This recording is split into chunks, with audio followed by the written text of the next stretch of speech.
Hong Kong as an international financial center has become also increasingly cynicized, if you like. In other words, the presence of China in Hong Kong, financially and in business terms, has become and will become much more important. And that redefines the position of Hong Kong.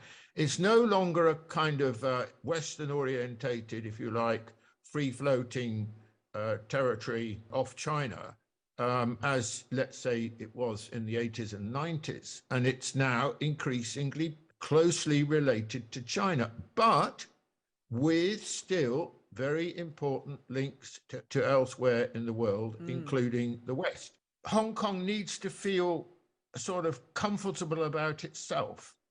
And I don't think it does yet feel comfortable about itself, because Hong Kong has been filled with inertia. We think of Hong Kong as being very dynamic, but I don't think of it really in that way. I did once, but I don't really think it is. It's found it very difficult to think differently.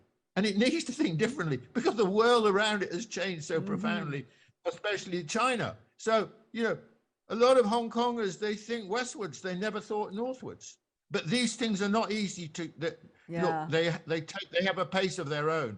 These are cultural changes. These are attitudinal changes. They're generational changes. So you can't sort of, you know, legislate for different attitudes. That has to be lived by people, and people have to be persuaded along those lines. What really hit me when I first started going to Hong Kong in the mid-90s was what a colonial place it was.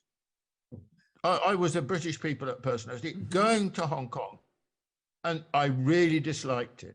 I really disliked this part of Hong Kong, that it was, there was a racial hierarchy that was very visible to me as an outsider. Yeah. My wife was Indian Malaysian. She was treated very badly because of her color.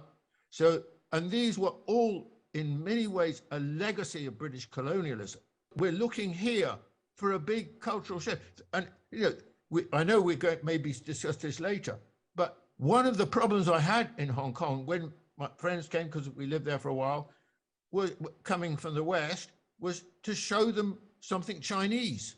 Actually, that was very difficult in Hong Kong because 156 years of British colonialism had deprived, in many ways, the Hong Kong population of their Chinese heritage. And so there's a lot of, you know, there's a lot of things that need changing, which can't all be changed overnight. But if we know if we know the direction that Hong Kong needs to be moving, this can be done. This can be achieved, but it takes time.